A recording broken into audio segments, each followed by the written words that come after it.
What the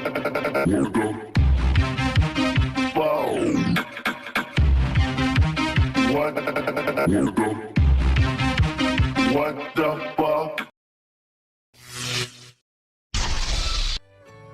All right, it is now my pleasure to introduce to you for the first time guest on Caravan to Midnight, Mr. Gil Broussard. He's a science-based researcher, amateur astronomer, and theologian who has found new evidence based on historical Chinese records of planetary bodies that provide data points he's plugged into NASA-type astronomy software that utilizes Kepler's laws of planetary motion.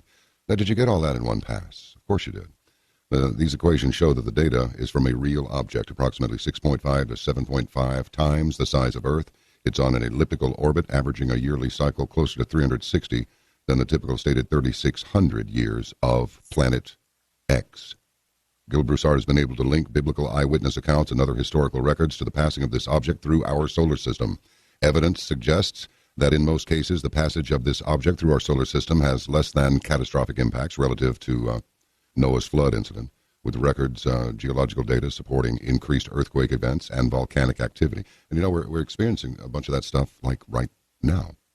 Also related methane releases with birds, fish, and insects being notably affected. In addition, a 7-year drought is identified that begins 3.5 years before it arrives, not the drought, the planet, and ends 3.5 years after it departs. Planet 7X. Calculated projected path not only supports initial publications of its location when having been found, but projects a mathematically science-based timeline that matches, wait for it, biblical prophecy and records to such a significant degree of accuracy, it's considered solid, revealing data facts as prophesied. It is also prophesied that the truth will be known in these days, after a more than 25-year massive effort to keep silent not only the timeline of its coming, but any attempt to undermine energy tax-based profits that have been a source of economically fueling the construction of underground facilities and other preparations. The Bible tells us of an impending economic collapse, massive, fatal, possibly man-made epidemics, and much more. Are citizens to believe that the same people and institutions that have been secretly taking money to build underground hideaways, killing countless millions to maintain their secrecy and promote their agenda, have any vested interest in keeping the population alive past the point of economic collapse? Scripture suggests not. Gil Broussard, welcome to the program. Man, am I looking forward to speaking with you. I just want you to come on here and just let us have it. Just open the torpedo tube doors and put out a spread of 6 at the waterline amidship, sir. Welcome. Well, thank you, John. I'm proud to be on your show. Well, look, you were kind of a skeptic. You weren't going for all this stuff. And what got your attention? What got you on this path to sort this out and come to the conclusions you have arrived at? Yes, I was pretty much a hardened skeptic on this Planet X theory.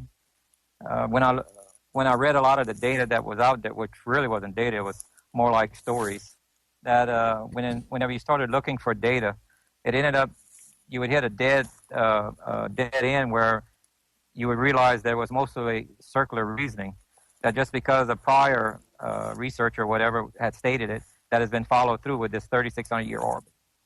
And then there was multiple claims that, like, it was a mini solar system coming in. Some say it's a giant planet larger than... It went on and on, multiple. So it was pretty much not based in science. But what kind of caught my attention was some of the ancient stories that seemed to have a thread of truth or realism, that that possibly, maybe they saw something. It might not have been what was called Planet X, but that something had taken place.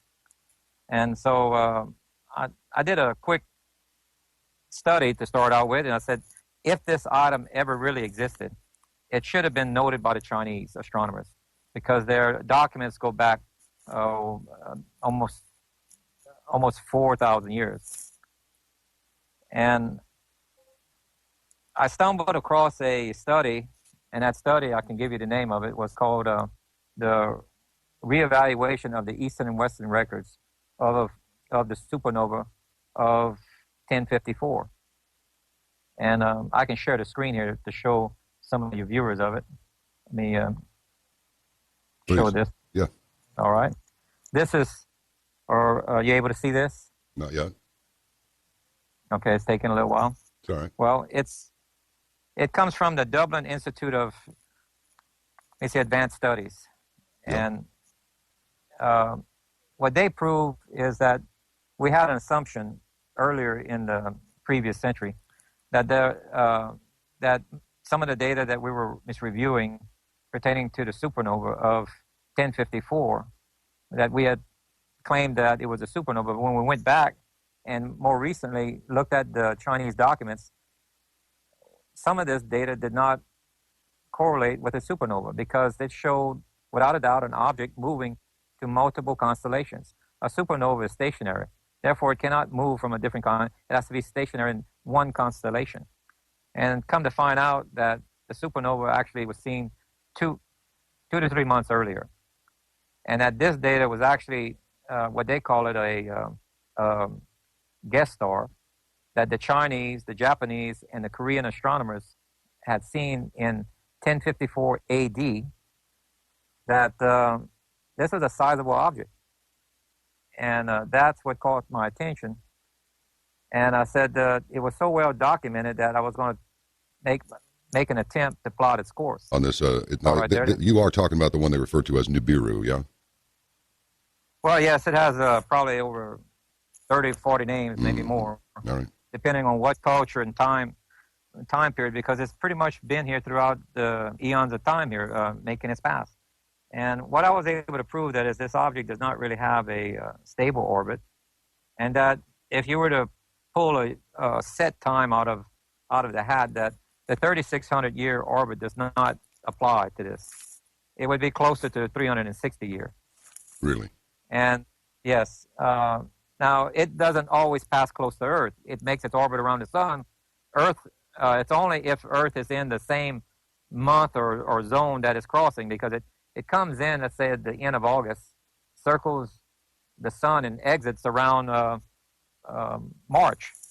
So if Earth happens to be in those months at the time, then we have some of these major events that's also documented in the Bible and many other cultures. And using this model that the Chinese, Korean, and Japanese astronomers, with this model that we're able to formulate, what's unique about it, that it gave us a 150 to 152 day separation between entry and exit, and both of its path is on the planetary plane of Earth, crossing Earth's path twice.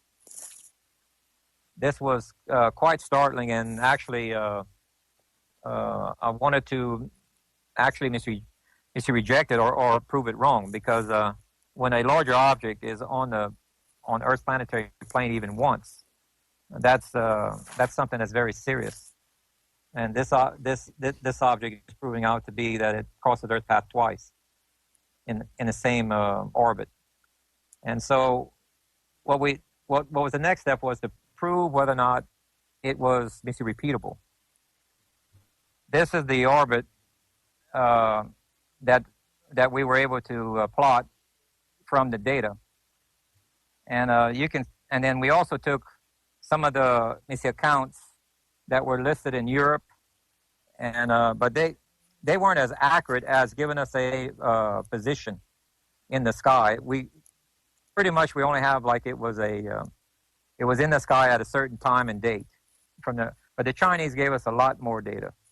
So whenever we overlay this, it matches the time and place that the European had seen this. And as you can see in this graph right here, you can see how the elliptical orbit is. This green circle here is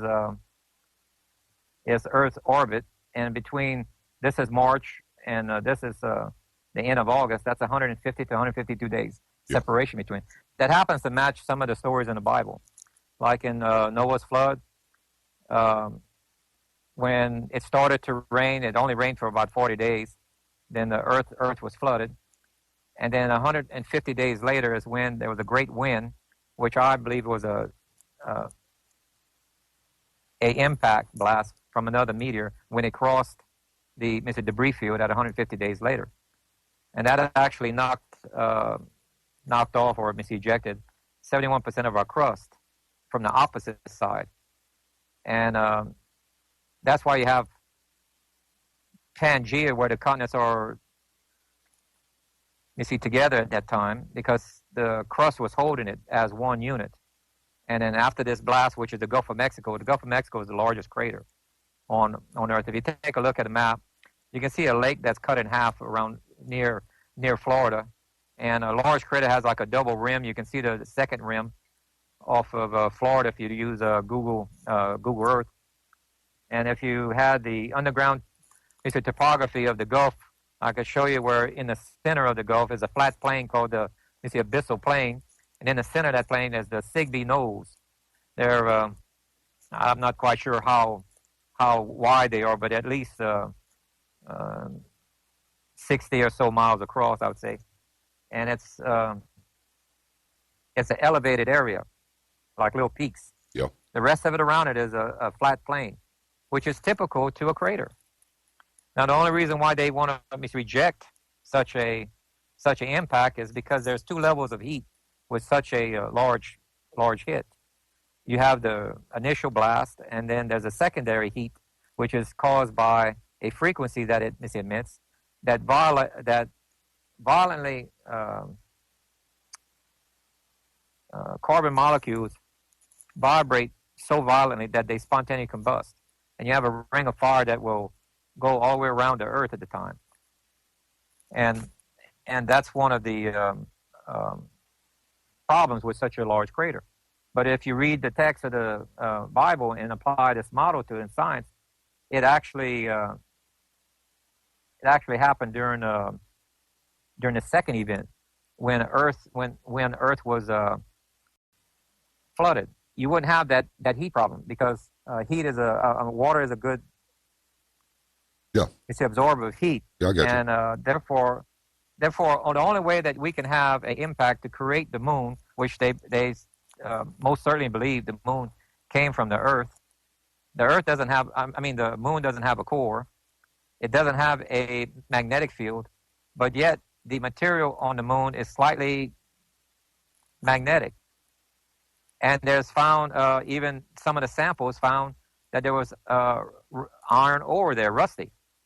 Well, you can't have rust iron unless you have oxygen and water, and to better create the rust. Yep. So all of this is absent from the moon, but yet we have evidence that something had taken place. Well, it is required that when it was on the surface of the Earth, and because the moon was not created when the Earth was molten, that's why the moon does not have a core. So it had to be created when the Earth was solid, already in a non-molten state. And this impact explains it. You can't have a moon and still have life if it is impacted when Earth was still solid. No. And so there's a logic triangle. You can't have a large impact without a flood for life to exist, and you can't have the moon to exist unless you have a large impact. So you have this logic triangle that one is pointing out to the other.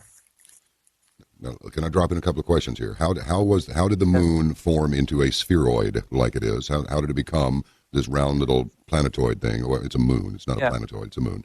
And approximately when did this happen, in your estimation, based on what you found? A German scientist I don't have his name, but a German scientist had calculated that it would roughly take 300 to 400 years for the moon to coalesce into a body, a spherical shape. And as long as you have a large enough piece that has enough gravity is caused by the density of matter, and that would attract the other debris to it, and it would automatically start forming into a spherical shape. Now, if you look at those dark spots, you kind of call it the face of the moon. Those are great caverns. And they're as large as some of our states. And that's because there's missing debris to fill it in. You know, that's thousands of times larger than our Grand Canyon. But that's only there because it's missing. It didn't have enough to fill it in. And approximately when would this have happened? This would have been around Noah's flood, which would have been, let's see, 2,349 BC. Because the Chinese characters of their alphabet, there's one particular character that symbolizes a boat with 8, I think it's 8 people in it, and that's what one of the Chinese characters. Even the first known emperor of China became emperor because he was the first one to figure out how to drain the land. Now that's an interesting comment, that there was a problem with too much water and draining it. Like, it wasn't from rain, because that meant, something had to come over his borders and fill in these voids, and he was able to figure out how to drain it. And he became emperor. Mussolini got the trains to run on time, and look what happened with him. It's always something that you don't expect, you know what I mean? So we have, what this proves out, and this is not the only scientific report that I found, okay? It's there's a scientific report that was developed by UL, a college that's local here. The astrophysicists, there was 2 of them. One was Matisse, another one was Whitmire. They did a study that showed 30 or 40 different comets, I believe, in their study, that the orbits of these comets were warped by unknown gravity. That was on the edge of our solar system. And then that was confirmed by a secondary study, which was independent, by the UK. It pointed to the same area of space, Sagittarius. The Chinese, the data right now, if it's going to come back again around, it's going to come out of the constellation Sagittarius. And it's going to come from the ecliptic, which is on the planetary plane of Earth. And now, if we also take into account when we, one of the things that I came across accidentally was when I did the model, and I picked a certain date, and I reversed the model in time to 1992, where the Voyager and Pioneer probes were, that this is the same area of space that NASA placed the Voyager and Pioneer probes. Now, what are the odds of that? You can see in the center right here that green line that arcs across the center is the ecliptic. You have the Pioneer 11 here. At the bottom, you have the Pioneer 2, and they have another Voyager 1 at the top up here. They are triangulating to figure out the position. In 1992, that was about 8 years outside of our solar system. Now, what's interesting, the way this turned out, it's exact. If you look at the Pioneer and the Voyager probe right here, you see how I drew a circle using where planet is. They're exactly the same distance apart from the planet with the same angle. What are the odds of that? We have a real object that's entering our system, and that's why we're having all of these effects of earthquake. Now, from right here, this is 8 years out of our solar system. That meant it entered our solar system around year 2000. That had been around on Neptune's orbit. And according to the software, using Kepler's law of the planetary motion, and we're going with an object with same density as Earth, but much larger, between 6.5 to 7.5 times the diameter of Earth. Yeah. And we're allowing Kepler's law of the planetary motion, according to the model, and says from the edge of our universe, it takes 16 years to reach us. Well, that's about 2016. So if you look at the escalation of earthquakes and volcanoes, the magnetic field of the Earth's changing, the sun's activity, the heating up of planets, and it goes on and on, the birds and fish kills. Yeah. The weird weather patterns. This is exactly what we would expect of an inbound planet. And we would see it more intense as it's getting closer. And that's exactly what we're seeing. The Bible actually says that it's similar to the pains of a woman giving birth. It will escalate in that manner. Well, I think we've all figured out by now that the government's not going to say, okay, people, we're going to give you the heads up on something bad that's about to happen. They're not going to say a thing. They're not going to say anything. Exactly. They've never said anything. Doesn't that kind of match the profile that the Bible says? Prior to an arrival, you'd see the earthquakes rise like the pains of a woman giving birth, and that's exactly. And that this they had stopped updating the information in 2007, and we are getting more earthquakes in one day than the previous century for a whole year. Remember the story about Joseph? Yes, sir. Well, let's take a minute to take a look at that there. Joseph of Egypt. There was 7 years of drought, but prior to that, he had a dream. Remember, at age 16, he had a dream where 11 stars and the moon and the stars bowed to him. Yep. And then later on, when he was 40 years old, he was in Egypt, and he was the second highest person. He was right under the Pharaoh, and he was the one in charge of storing up grain for this devastating drought that they were told of that was going to devastate the land. Well, here's a disc in Germany called the NIBIRU disc. And when I first came across this, I was interested because it shows the star pattern, the sun and the moon. Well, you can't see the stars if the sun's out. Right. Two, it's not an eclipse because it shows the moon to the right. Yes. So it caught my attention, and I disagreed with the present misinterpretation. They don't even mention that the moon is not involved with this eclipse. They think it's a normal one. They even misidentified this constellation. Right? I noticed was the moon is facing the wrong direction. The illuminated side has to face the sun. So if you reverse that, it gives you a different time in a month that you have to be looking for an event, which is one of the main things the experts missed. Okay, they were looking for I think it was like a 3-day moon when it should have been like a 28-day moon, something like that. And so I'm looking for a third object that would eclipse the sun because the moon is not involved. You cannot have a crescent moon involved with a solar eclipse. It's only a new moon that's able to do it. Crescent moon cannot do it.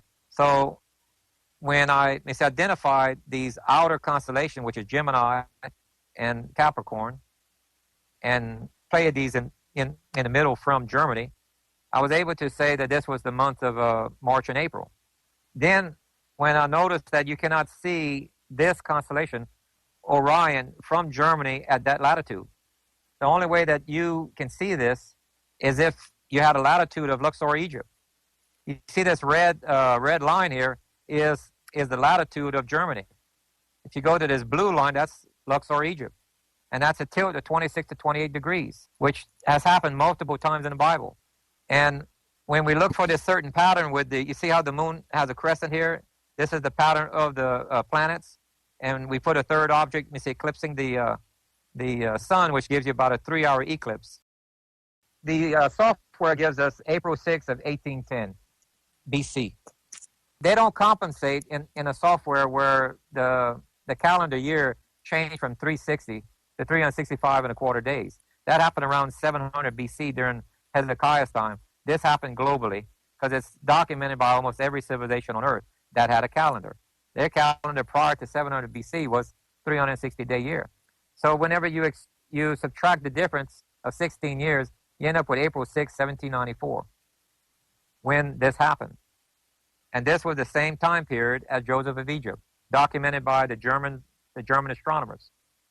That proves to us that Joseph's dream, remember, yes, where he had a dream that the stars bowed to him. That was Leo. 11 stars was Leo, and the moon. Now, keep in mind, it says the moon and the sun.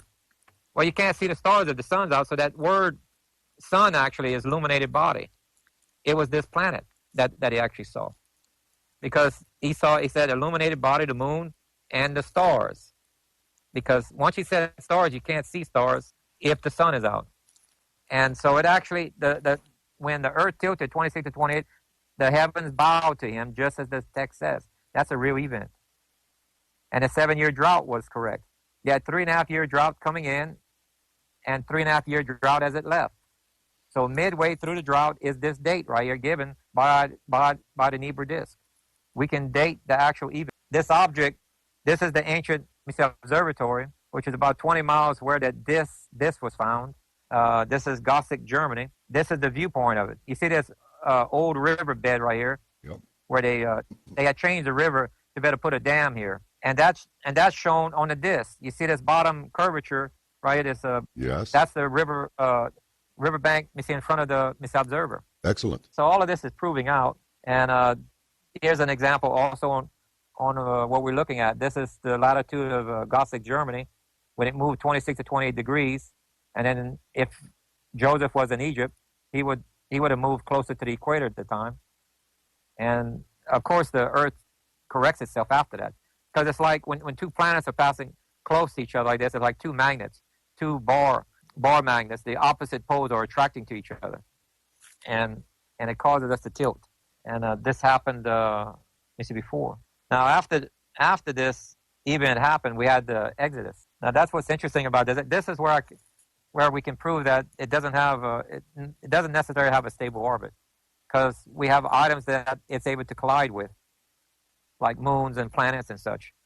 We have Pluto on outer edges that's at a very strange, extreme tilt, and it used to be a moon to Neptune. Is a common knowledge to that.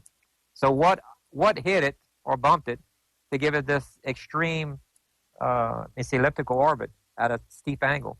This particular planet is able to explain many of the anomalies we see in our universe. Well, just prior to the Exodus, it collided with what we call today Ceres. Ceres is the remnant of a destroyed planet, which is a part of the asteroid belt. And that is the debris field from this destroyed planet. And how do we know that? Well, you can use Fibonacci numbers, and using a series of 3, it shows you the exact spacing of each planet. And right where the debris field is, there's supposed to be a planet, according to the calculations. Well, when it came in, it collided with Ceres, slowing the forward speed of Planet X to about 1/20th of its normal speed. And as it went around the sun, when it came around, that's when the Exodus happened. That was the 3 days of darkness. This is similar to the 3 hours of darkness during Yeshua's sacrifice. But that was going at normal speed. That was only 3 hours of darkness, just like the NIBIRU disk. It was 3 hours of darkness. But right here was 3 days of darkness, because it's only traveling at 1/20th its normal speed. And it took 4 more passes around the sun before it gained to a somewhat normal orbit of 358. And so what's after the Exodus is Joshua's long day. This we can prove out scientifically with this model again. Gil, do you have any idea how disturbing this is? I mean, you're all mellow and everything. I'm pretty mellow too, but I'm looking at this stuff going, oh man. Well, I've had a few years to kind of accept it, because I was in I was trying to prove it wrong. Even though I had data, I was trying to prove it wrong, because I didn't like the results. Mm-hmm. And now I've come to accept it because it's overwhelming. You see this green line, which is across the screen right here. Yes, sir. This is the orbit of Earth. Earth is traveling to the left. You see this red line right? That is the orbit of planet 7X, and it's traveling here. So you have both bodies moving at simultaneously. Okay, Earth is entering deeper and deeper into the tail of this comet/planet, if you want to call it, and Earth is losing its energy from the sun at 4.5 to 5.5% compounded hourly. So within 24 to 28 hours, Earth's rotation comes to a stop. It's only slowing down 4.5 to 5% per hour, compounded. And this is how, and this model works. I had because there's 2 theories right now. There's astronomy theory that says the tail of a comet is ice particles. The other camp is the physicists. Physicists say that the ruling force in the universe is electromagnetic, and that the tail of a comet is plasma. Well, if Earth goes through the tail of this object, which is like a comet-like tail, if it's let's say ice particles, we got nothing to worry about. Ice particles won't affect us. Right. But if it's plasma, it will. That's a problem. It will do exactly like the story of Joshua said. It will slow us down. We'll have a 12-hour extended day, Earth would come to a stop. And this is going to be happening again, actually, because it's pretty much mentioned in Revelation if you understand the data that it's giving us. I took this model and showed it to a physics professor. And these are his words. He says, I'm the first one to logically explain this event and on how it is possible without having mile-high tidal waves. Because Earth is slowing down in its rotation, just like you would turn a rheostat or a light dimming switch. It lessens and lessens. And then if you read the story, again, the day was extended by 12 hours, and that there was more of the enemy killed by fiery hail than he killed with a sword. Fiery hail is meteors. Yep. And exactly an hour later is where we enter into the debris field. Takes us about an hour to exit out of it because of the angle that is crossing Earth's path is exactly an hour, which also matches parts of Revelation where it says your doom comes, within 1 hour.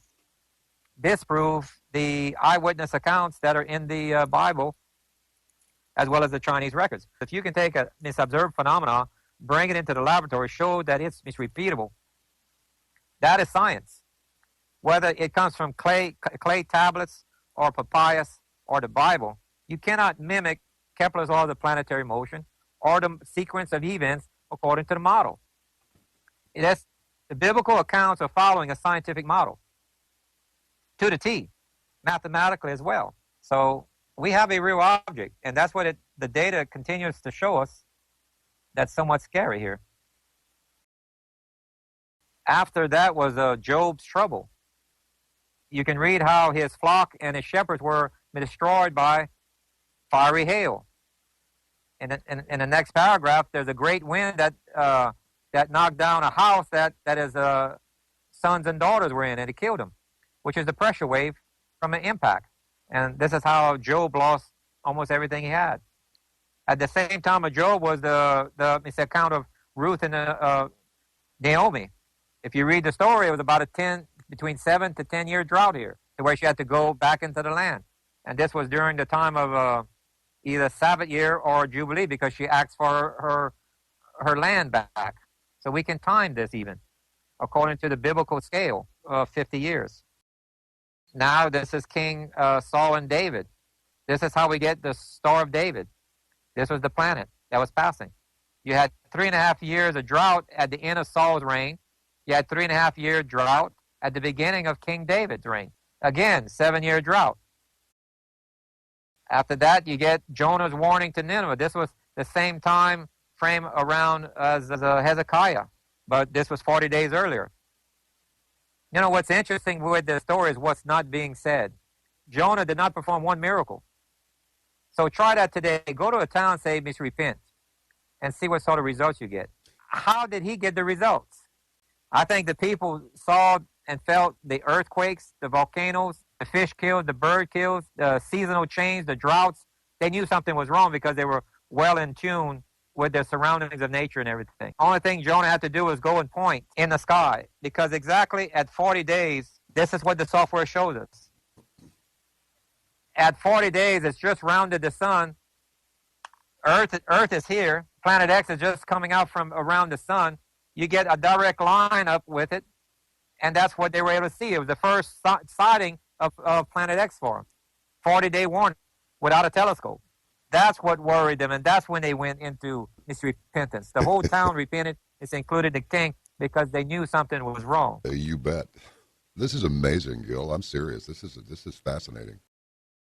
So after that, remember Hezekiah? We have an error in the English Bible. It says like a sundial going east to west. A sundial would not work, because that meant for the shadow to reverse east to west, that meant the earth had to come to a screeching halt in its rotation, back up 10 degrees or whatever on a sundial, stop again, travel 4 to 5 times faster forward to regain the time that is lost, because there's no mention of any delay in time right here.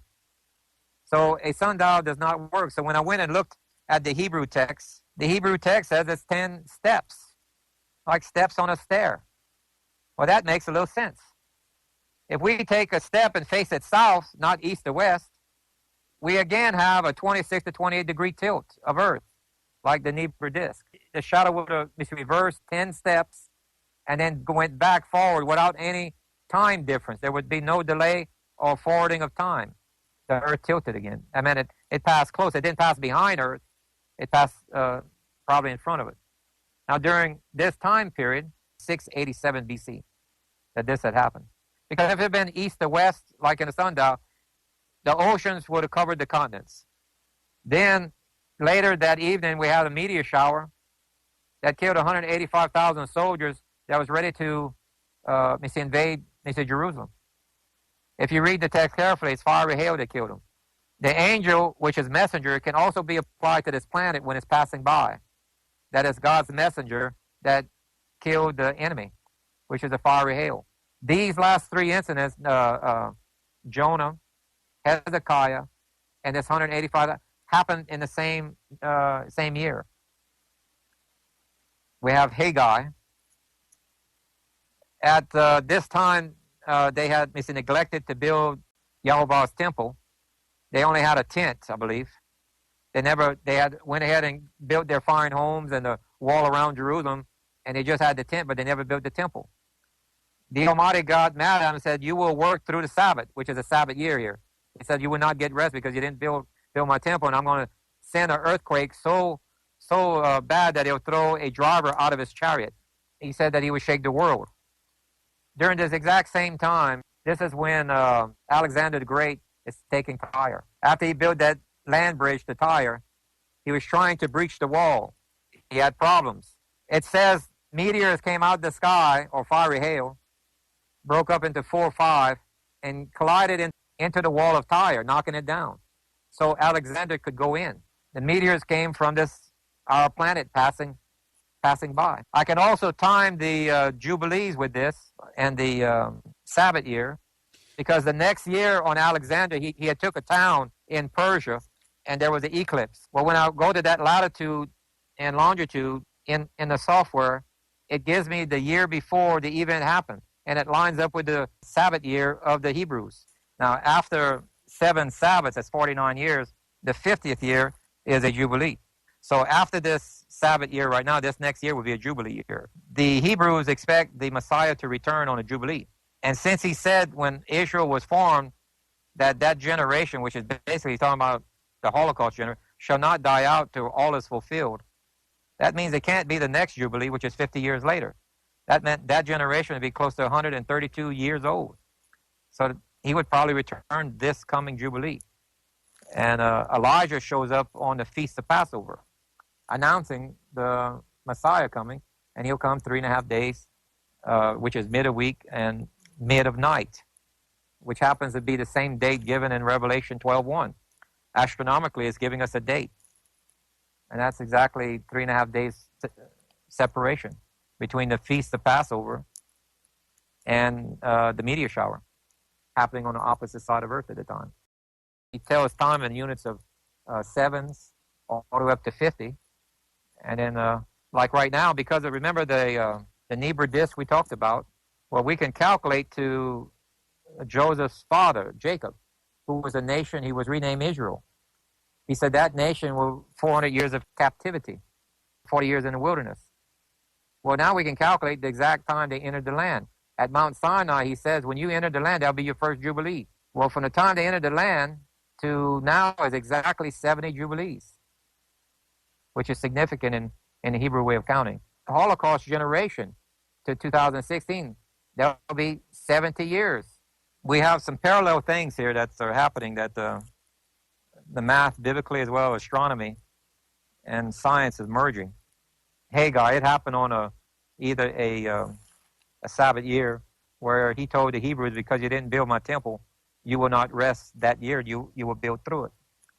And that lined up with Alexander the Great taking Tyre. And 362 years later, you come to Yeshua's sacrifice. And if you read it using an astronomical eye, we have a problem. We have a 3-hour eclipse on the day, on the preparation day of Passover. Well, that's a full moon. Well, you can't have a solar eclipse with a full moon. It takes a new moon. The moon is 180 degrees opposite on where it needs to be. So the moon is not involved with that eclipse for the 3 hours. A solar eclipse can only happen, I think, 7.3 minutes. And maybe so no more than 10. So if it's not involved, what is? That means there's a third object. It is describing a third object, yes. Yep. And an object 6.5 to 7 times the diameter of Earth crossing in the model gives us exactly 3 hours. Wow. Without the Chinese documents, we could not have. That was the key to unlocking it. Mm-hmm. And without that, as well as the NIBIRU disk, it was just found within this century, I believe. Maybe around year 2000, but its interpretation came within this century. But this is how it came around, and the model shows us whenever it got in between the sun and the Earth right here, Passover gave a 3 hour eclipse, because during Passover the moon is on the opposite side of Earth, and this was the same point where Yeshua was crucified.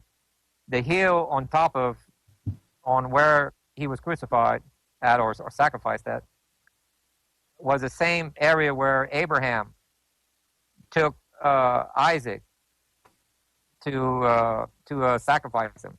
This was a mekrah. Remember I was telling you that the word mekrah in Hebrew means rehearsal pattern. It doesn't mean feast. It means rehearsal. Abraham was rehearsing the death of a son. Abraham was the father of a nation. This was a rehearsal pattern.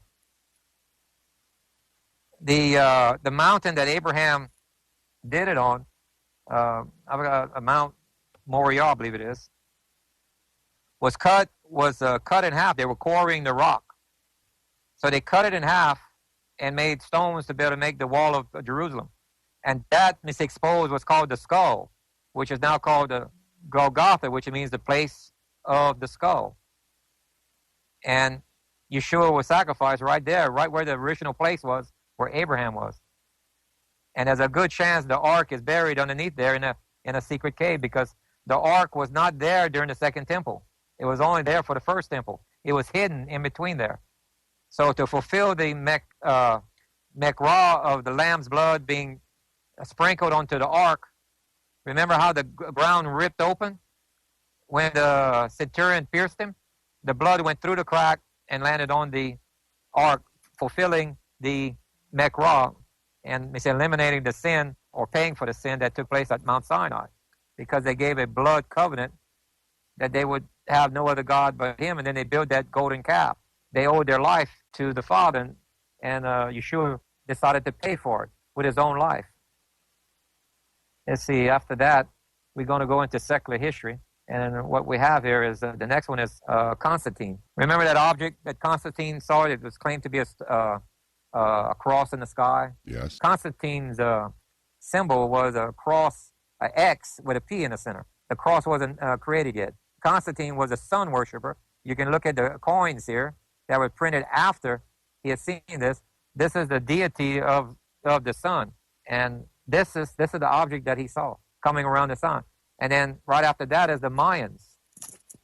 The Mayans were a serious drought, killed about 90% of their population because their crops couldn't grow and there was lack of water.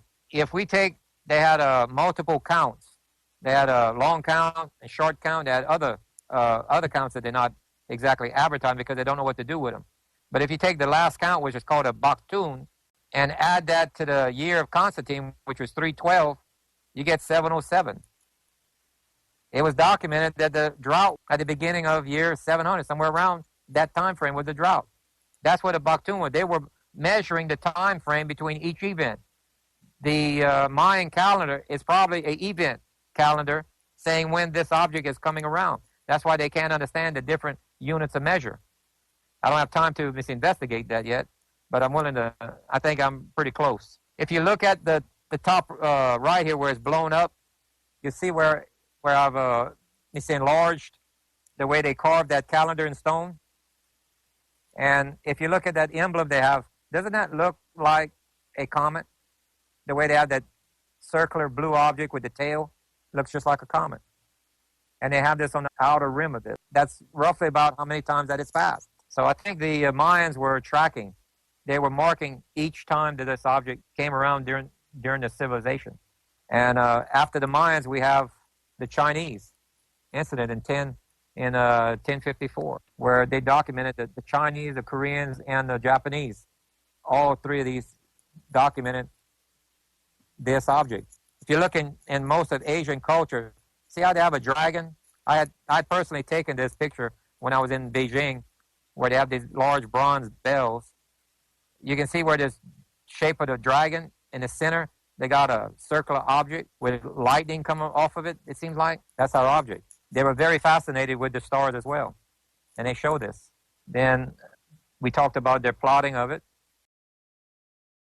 Then after that, we come to 1378, where there was this, during the Dark Ages, during the plagues of the Black Plague and everything, it passed at the beginning and at the end, Dark Ages. Right here, there's a painting. They say that this is Halley's Comet. Well, we have a problem with that because Halley's Comet does not cause a meteor shower. You can see in the painting fire raining from heaven. Oh, yeah. You see the trees are snapped because of the earthquake and shifting. Yes. People are holding their stomach because of drought, lack of food. You have buildings broken up. You have the uplift of land. You have cracks in the ground they're showing. This is not common to Halley's Comet, but it is common to this object. Then after that, in 1694, we have a wooden carving from Germany where they see two significant objects in the sky. And it's left up to the viewer to determine what this is. It would have passed sometime around that time. So in other words, it had to pass on the other side of the moon. It was considerably further. Wow. But during the time of Joshua's long day, there's documents in the Middle East that said Joshua and them saw an object 50 times larger than the moon. That's a visual perspective from Earth. Well, if you take an object 6.5 to 7.5 times the diameter of Earth, put it to the center in between the moon and the Earth passing, that's exactly what you get in visual perspective. And that's really the only way you can get a tilted Earth as well. And for us to go through the plasma tail, it has to pass close. That's what the model shows. It lines up to all of their visual commentary. And that's what science is. If you can bring this observed phenomenon, make a model of it, prove it that it's repeatable, that's science. Anybody that said there's no science in the Bible, I'm afraid they're wrong now. There's a considerable amount. Yeah, there is. Yeah. So if we go to Revelation real quick, when it crosses, Revelation is describing it coming very close to us, to Earth in March. Probably missing us by an hour, somewhere around that. And Earth will go through its tail, just like it did during Joshua's long day. Therefore, the astronomy community will miss on its prediction on what half of the Earth will be hit by a meteor shower, because they're not compensate for the Earth slowing down by 12 hours, because that's a model that the physics community is proving out, that the tail of a comet is plasma, not ice particles. So the astronomy community will predict the Middle East on that side of the Earth being hit by a meteor shower. They will predict this half of the globe being hit, but with a 12-hour delay. The Bible clearly says 1/3 of the grass, 1/3 of the trees, and later it says 1/3 of the rivers. They just described continental crust. They didn't have a word for continental, but they just described it. So what half of the globe has 1/3 of continental crust? North and South America. Keep in mind that North and South America was not discovered yet, but they're describing it. And so I'm afraid there's going to be an error in calculations, and we'll have to go opposite in what the astronomy community is saying. And now, when are we due to pass through this thing's tail? It's in Revelation 12:1. It gives us a date using astronomy. It says the moon at the foot of Virgo, basically, says the woman. If you're going to use moon, that means you're looking up in the stars anyway. Okay. So it says the moon at the foot of the woman with a crown of 12 stars. Well, Leo is 11 stars. The 12th star is a planet Jupiter, which is the king planet. And that gives us a date of March 26, 2016. Now, what makes that date very incredible is man did not have the ability to give us that date that far in, advance. They didn't have the knowledge. You see, like the constellations shifts over every 2,100 years. In other words, Passover during Yeshua's time, it was Libra in the skies of Jerusalem. Only today is it Virgo at midnight. Okay? Then for Jupiter to be there, Jupiter has an orbit of 11.86 years. Then the moon has an orbit of 29.53 days. But the tilt of the moon, because it's at a lean, it's a tilted orbit, that tilt is 18.59 years. For that tilt to put the moon right under the foot of Virgo, as it shows, this is what the astronomy software has shown us. The moon at the foot of Virgo, the crown of 12 stars with Jupiter there. The word in Revelation 12:1 says sun, but sun cannot be a correct translation, which is most common in the Bible. That actually word means illuminated body. Okay? Because if the sun is out, you can't see the stars. But the model shows the tail of this comet-like planet. Remember, the tail points opposite of the sun. The model shows that the tail is only illuminating Virgo. Specifically, like the text is quoting. It says only Virgo is illuminated, not Leo or any of the other comet, only Virgo. And this is what the model shows us. And this was given to us over 2,000 years ago. To better get this accurate, you need 4 decimal places behind the prime number to be able to get this correct. And they didn't have decimal places or zeros supposedly yet. So how could they make the calculation to get it this correct for us today? Seriously? It's not by man. Mm-hmm. Yeah, it's literally impossible to throw a random number out there and get this to be exactly 3.5 days after the Feast of Passover. Right. Wow. Remember how the 2 prophets prophesied 1,260 days? Then they're dead for 3.5? Yes. Well, the root word for prophecy is to profess, to speak. Well, they can't speak if they're dead for 3.5. It says that they prophesied for 1,260. So you got to add 3.5 days to that. And then the ones who were placed in hiding, only in hiding 1,260 days before the resurrection and rapture happens for both of them. Well, that automatically pushes you that, or tells you that the 2 prophets are on the scene in Jerusalem 3.5 days earlier than the group that goes into hiding. And this is exactly what we have right here. March 26, 2016, 3.5 days earlier is a full moon, which is the Feast of Passover. When Elijah comes to announce the groom is coming. This lines up to a T, and that was impossible for them to guess that date and make it fit the story, the way it's told in the Hebrew. Because Mr. Elijah has to announce the Messiah is coming before he can ever show up. I'll tell you, this is a stunning presentation. You see here, this is the model we have here. You can see how the tail illuminates only Virgo. You can see Jupiter and Leo. This is the software model. This is the timeline I was telling you about. The 2 prophets are ahead of the group that goes into hiding, exactly 3.5 days. They're there at the Feast of Passover, the night of the Feast of Passover. Now, I mean, make it something clear. I don't have a crystal ball. I can't tell the future. I can only interpret a date given into astronomy, use astronomy figures of Revelation 12:1. And I can tell you mathematically it's impossible for people 2,000 years ago that wrote that to make this fit. When we do see it, it'll probably look more like a comet. Well, not as a planet, because we should have seen it with optics telescopes since year 2000, because that's when it entered our solar system. It was out there equal to Neptune. As soon as we do see it, I'll be more than glad to say, yes, this is it. Just to point out a couple of them that I missed earlier.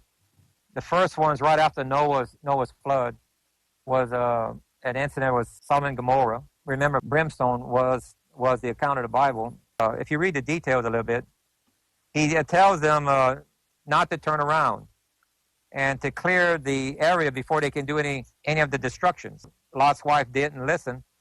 There was 2 towns that got destroyed. After the first blast, she came back around because she missed her town there, and then she got exposed to the second blast. Well, if you look to the bottom left, right here, these are pictures in Japan during the. If you look at these Nagasaki, Hiroshima, these are people and items that were vaporized, where it leaves their shadow left on the stone, because everything around them all the dust in the rock or in the stone was vaporized out of the rock, therefore it's bleached.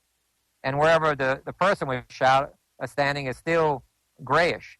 So it leaves a perfect outline of the human beings. You can see on the steps here where a human being was sitting when he got vaporized. And then the wind would blow their ashes away. So the only thing left is a shadow. Same thing happened to Lot's wife. When she came around the corner, she got exposed. The second blast exploded, vaporizing her. Her ashes are blown away. Then they come look for her later, and they see this perfect outline of her. They said, the Almighty turned into a pillar of salt. It's man's description, not God's description of what he did. It's man's description. And that's what they saw. During the same time as Lot, you had the destruction of the Tower of Babel. The Tower of Babel, it's mentioned in the Talmud that the top was burned and the bottom sank because of liquefaction. Here's the ancient city of Babylon. If you look, now this is the mid-kingdom era. If you look for the older kingdom, you look for the south. And what do you see here? You see an area that's shaped in a square with a moat around it. The only reason why there's a moat is because the base sank into the ground. And this is where the actual Zizzarat, or this Tower of Babel, was actually at. It was right here. There's evidence of it right there. And that's what is said in the evidence right here. It actually matches what we can observe. Therefore, it gives it validity. And then with the science information with the planet, we have a reason on what took place. Because remember, the Zizzarat is made out of stone. So how can the top burn if it's made out of stone? Exactly. And brick. Yeah. But a meteor shower that'd be a pretty good description of it. If we follow the timeline, you can see where it keeps somewhat of a decent pattern between, unless it's bumping into a planet or a moon, then that will needs to disturb its orbit. If we look at the biggest cases, when Ceres was destroyed at Exodus, you can see how it came back 52 years later for Joshua's long day, then 131 days for Job and Ruth, then 290 days to King David and Saul, and finally meets a normal orbit now, at 358, which is Hezekiah. And remember how the year changed now from 360 to 365. The reason why, because we had room to move, because the planets are locked in a magnetic trough, if you want to call it. Well, Ceres is destroyed. So that allowed expansion of our, if you wish to call it, the trough. So the next time it passed close to Earth, it dragged us outward a little bit, giving us a greater distance to go around the sun. That's why it changed from 360 to 365 and a quarter globally in every culture, not just biblical.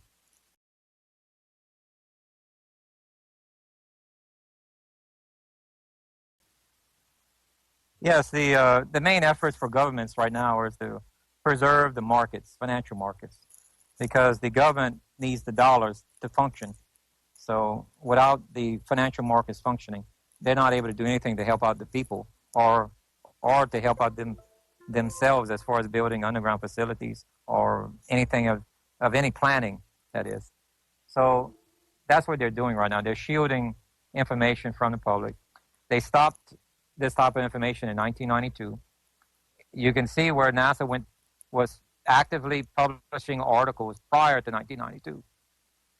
And then the Vatican Infrared Observatory went online in 1993.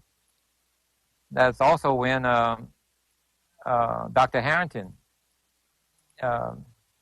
mysteriously died of throat cancer right after he built or did his observations in New Zealand looking for Planet X.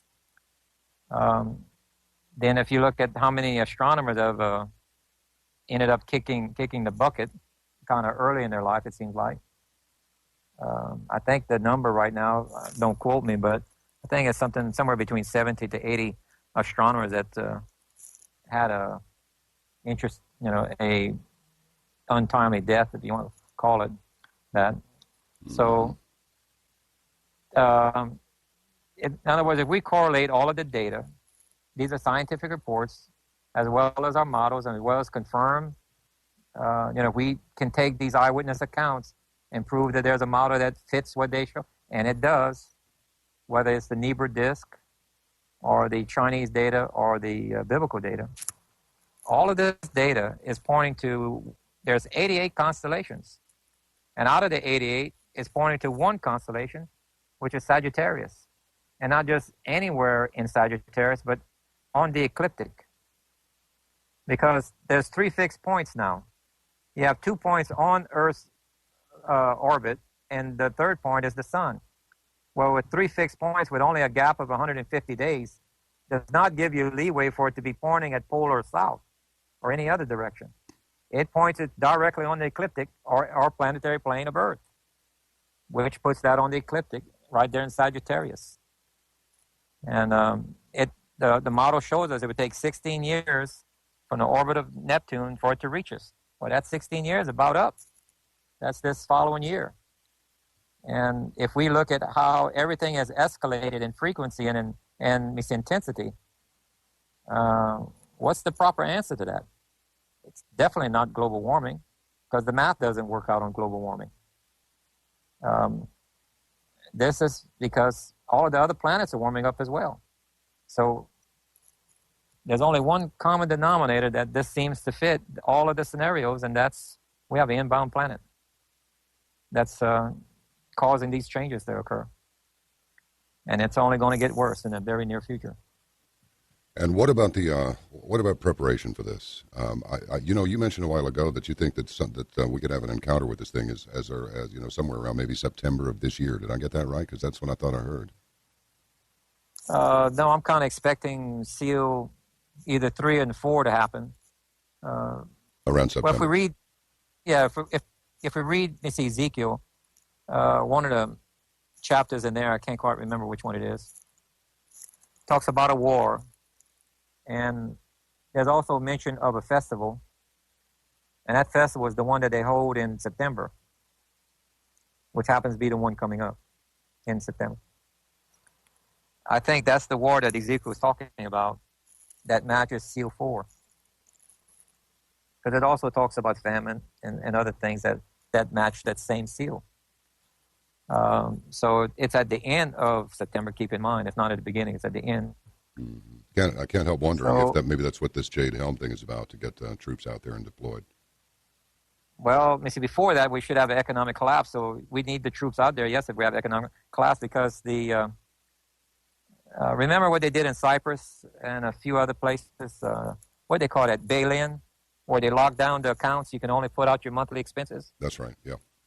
Bail-in. I had talked to a businessman right now that he has a business and he was going to pay off some debts over $100,000, and he had problems doing it because he was not allowed to withdraw anything over $5,000, and it was his money. Yeah, he had to jump through hoops. So the average person would have a very hard time trying to pull out anything over $5,000 at the moment. Looks like 700 million euros has already been taken out of Greek banks already, and as I posed this question to a couple of economists over the last few days, and that is, you think Russia might come to their aid? And sure enough, the Greeks are asking Russia if they will come to their aid. So yeah, it's coming, definitely. It's rolling right now. The BRICS Association, which is 6 countries at the moment: China, Russia, Venezuela, South Africa, India, and Iraq, will have their own banking system towards either end of September or October. They already had 192 banks that have approved the Basel III agreement, which tells them what natural resources that will be allowed to back up their currency. Then the banks will come online sometime around the end of September or October. If that happens, we'll probably see CO3 before that happens, economic collapse, because the financial people will see the writing on the wall. And so government would go in there and stop you from pulling out of markets. They're going to freeze things. So the money will still work. You just can't get your hands on it. Right. You're going to watch your value, your money continue to fall, and you can't do anything about it because they put a freeze in effect. You can only pull out your monthly expenses. And I suppose you have to present your self-assessment sheet to them before they can determine what amount that will be for your monthly expenses. Yeah, that sounds. Oh yeah, it's we have a trap being sprung on us that's incredible. But yeah, there's according to Revelation 12:1, that date for the meteor shower. And remember, I don't have a crystal ball. I'm just saying this as a lineup. All past events happen in March and April, depending on the way you look at it. The modern day would be March, and that was March 26th, according to Revelation 12:1, and that matches with the Hebrew feast. So there's a Hebrew requirement on that particular. There's 3 feasts you are required to be in Jerusalem to better celebrate that. So, and the Feast of Passover is one of them.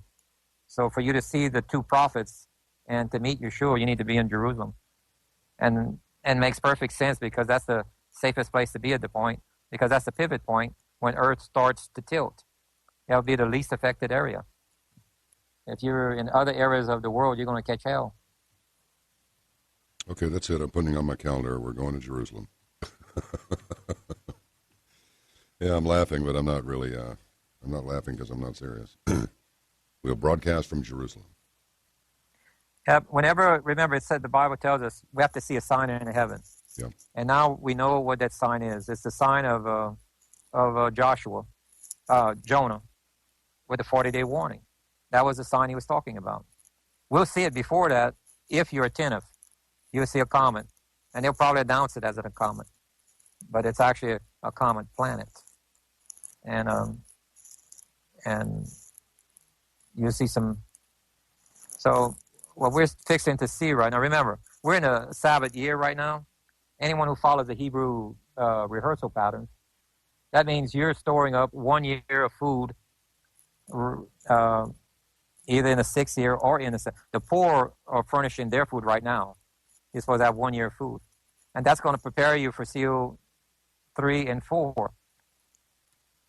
How can you buy food if you're under economic collapse and you can't withdraw large sums of money to get prepared?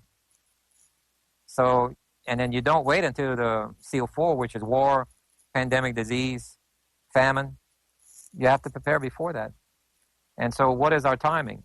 It is the Hebrew feast and the rehearsal patterns.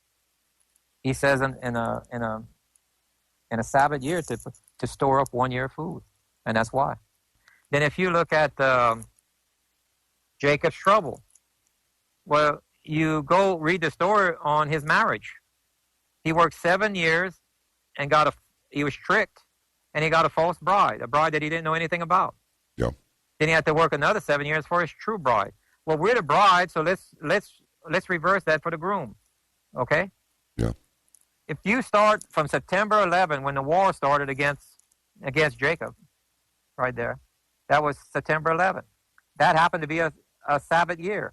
Sabbath year, that meant contracts in and started at the end of that year. So you start counting the following year after that, 7 years. Then we have to go another 7 years, okay, which we're now in the Sabbath again, and contracts will end at the end of this Sabbath. Then we enter a Jubilee. Well, it's known by the Messianic community that the Messiah will return on a Jubilee. The true groom will be returning. And the Bible tells us this generation shall not pass away before all is fulfilled. And I was referring to the generation that saw Israel born, the Holocaust generation. We can't go to the next Jubilee. They'll be 132 years old. It's this Jubilee coming up. People say it's not scientific. I'm sorry, they're wrong. Biblically, it is scientific. You have to look at it in the right perspective. Only within the last 15 years or less has the physicists gained ground in their own theory that the universe is electromagnetic ruled, not gravity ruled, and that the tail of a comet is plasma. Remember that comet that passed near Mars? The physicists predicted, because of the proximity it was passing near Mars, that there'd be an electrical discharge between the two. The astronomers said, no, the tail is ice particles. You can't have electrical discharge. They observed it. Guess what? We had electrical discharges. I remember. The tail of a comet is plasma. Right now, we have this battle, and astronomy is you got the majority going to the astronomy side. They're going to be wrong on this upcoming event. They're going to predict the wrong half of this earth because they're using the wrong model. There's a biblical model that proves out the physics, and it works. People need to get in line with proper science and proper biblical models, because all these stories in the Bible are not accident. They're data points telling you the end, giving you the data you need to understand the last book of the Bible, to save your life, physical life, not your soul, not your spiritual life, your physical life. It says only a remnant will save their physical life.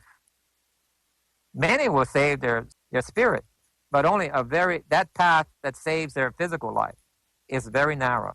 Broad is the road to destruction, where your physical body gets destroyed. But you got to start reading Hebrew and understanding the Hebrew customs. And my Messiah is Yeshua. That's his Hebrew name. Because there's no J or J sound or J letter in the Hebrew alphabet. Right. So how can his name be Jesus? It was Joshua. Now I'm hearing Yeshua a lot, but I heard Joshua. Yeah, his full name is Yehoshua. His shorter name is Yeshua, which is the shorter version. Both are absolutely correct. But that's the more Aramaic version, which is fine. Aramaic is 70% alike to Hebrew. There's very little difference between the two. And I suggest people do the walk. Don't believe me. Go find it out. Go find out for yourself. The Bible says in the end times, the truth of the Torah will be very rare. You can go to a Christian bookstore. There's 2,600 different Bibles, I believe it is. Only 2,600. I have a copy, right? That means they have to change something, right? Oh, yeah. That means it definitely didn't become the original. Not a single one of them have the 6,000 olives and taves in it. Olives and taves is two characters that Yeshua said, I am this mystery. I am the olive and tav. There is no English word to represent olive and tav. There's only the Hebrew characters. You better be a person that seeks knowledge. If you're one that just sits there and gets spoon-fed by someone that's corrupting it, then you deserve exactly what you're going to get. You have to do your own research. I'll point you to it, but it still leaves you have to do it. You cannot rely on someone else, because your salvation is yours. I have nothing to gain in this. I'm not seeking a profit or a dollar to this. Matter of fact, I have more to lose than to gain, because I was a skeptic to a certain point about this, and my eyes were open, because when you start looking for facts and you think they're not there and you run into them, and I'm talking about documented, scientific, that's data. And when you can build a model that proves out eyewitness accounts, that's called science. Wake up, people. This is it. It's coming. Whether you like it or not, you can put your head in the sand, but it's not going to do you any good, because the majority of your body's sticking out. It's going to be exposed to the meteor shower coming up. And we have to be prepared for this. And if they go to my YouTube channel, just type in Planet 7X, the numeral 7X, they'll see all of the videos that I give, all of the models and the demonstrations and text and everything. Underneath the videos is a link to a Dropbox to where they can download the free PDF book of all of these documented events. I don't try to rewrite the Bible, I just point you to what paragraphs the text is in, and I show you the science. You got to go back and read the stories to see how real it really is. This is probably the third or fourth most talked about item in the Bible, and very few people know about it. Well, doesn't that just kind of figure somehow? Yep. To me, that makes perfect sense. When Scripture begins to correlate directly with what we call science, I would say people need to pay attention to it more than ever before, and you've already indicated to us. Wake up, people. Here it comes. Yep. Thank you for your work and for sharing it with us. Sure. You're welcome. You're welcome. Right. Anytime. Exercise caution in your daily affairs. Eyes up, always. Make ready for what's to come.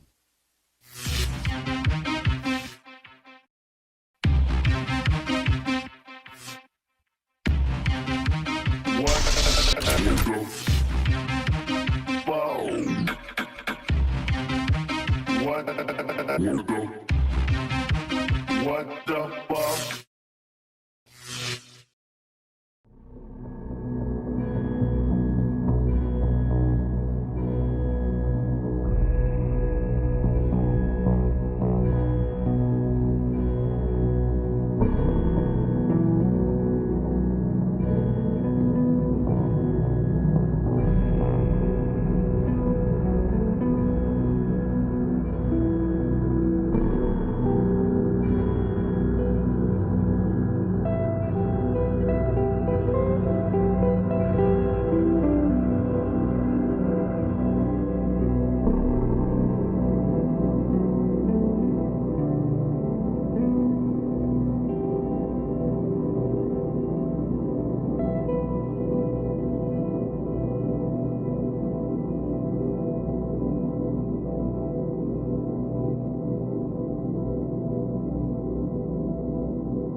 What the fuck?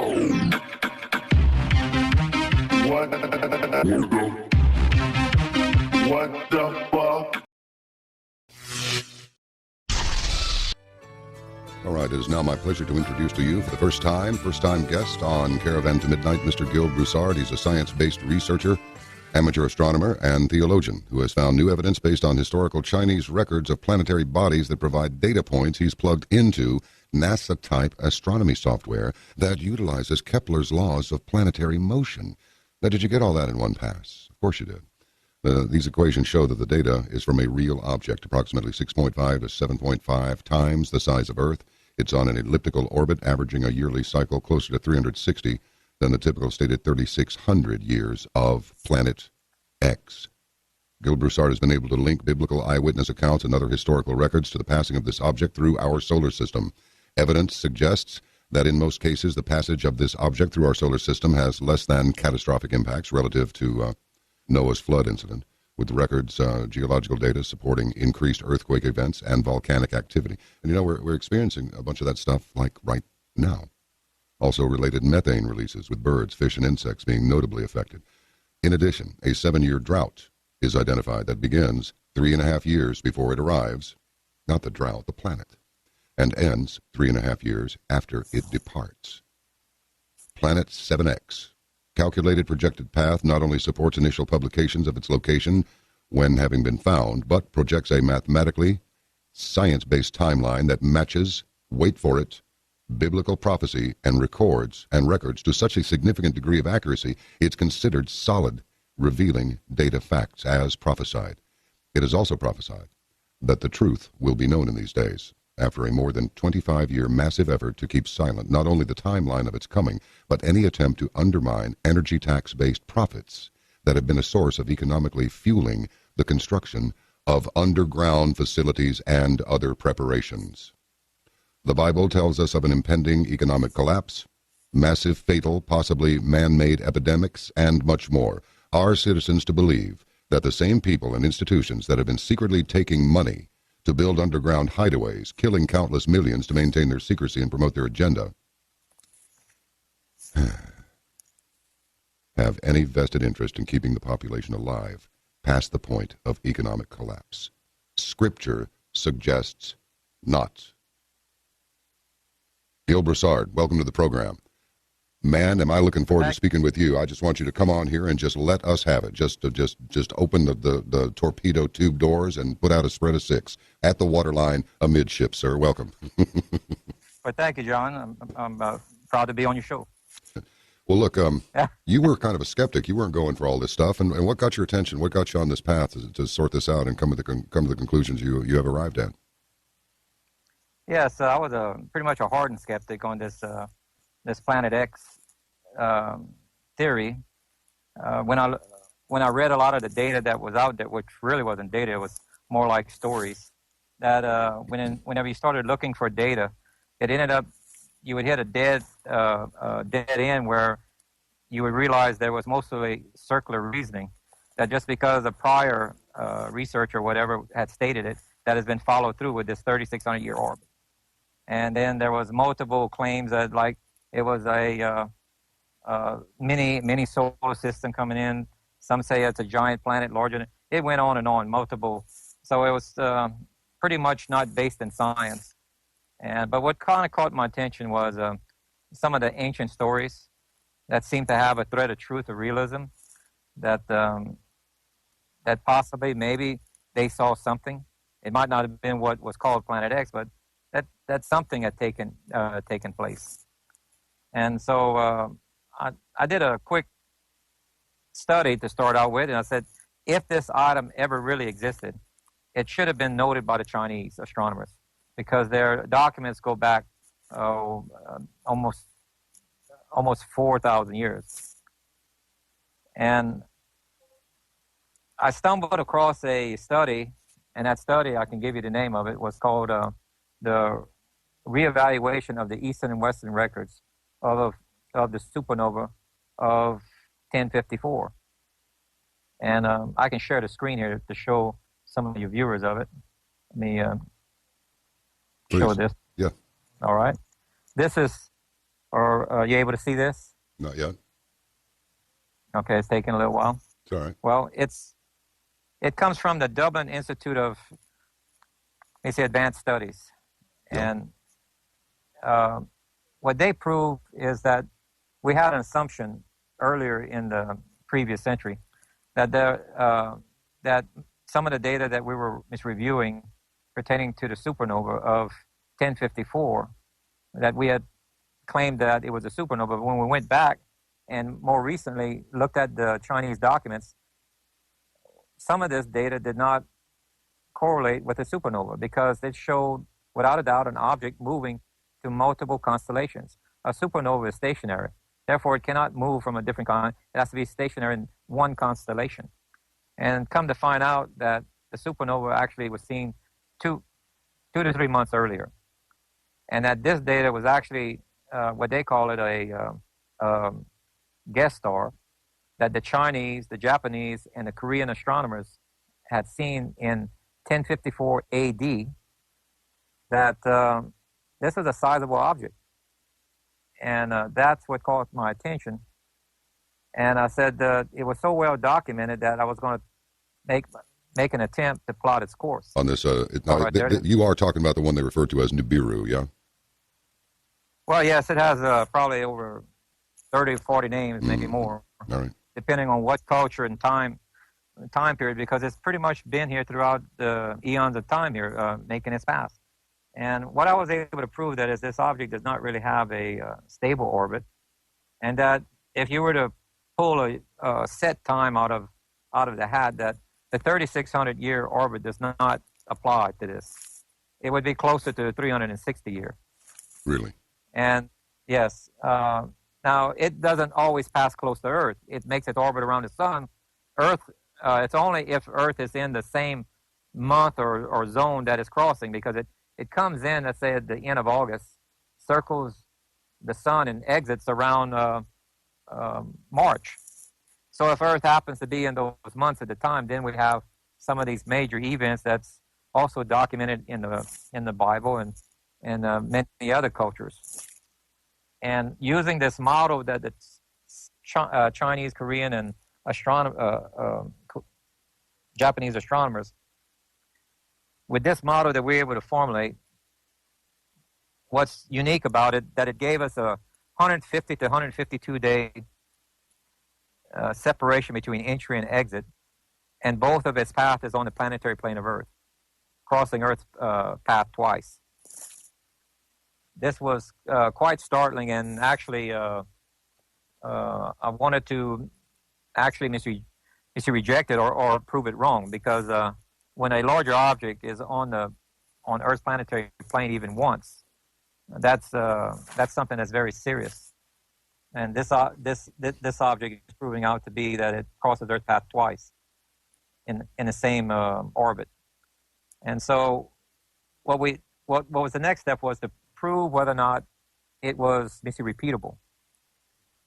This is the orbit that we were able to plot from the data, and and then we also took some of the accounts that were listed in Europe, and but they weren't as accurate as giving us a position in the sky. We only have like it was in the sky at a certain time and date but the Chinese gave us a lot more data.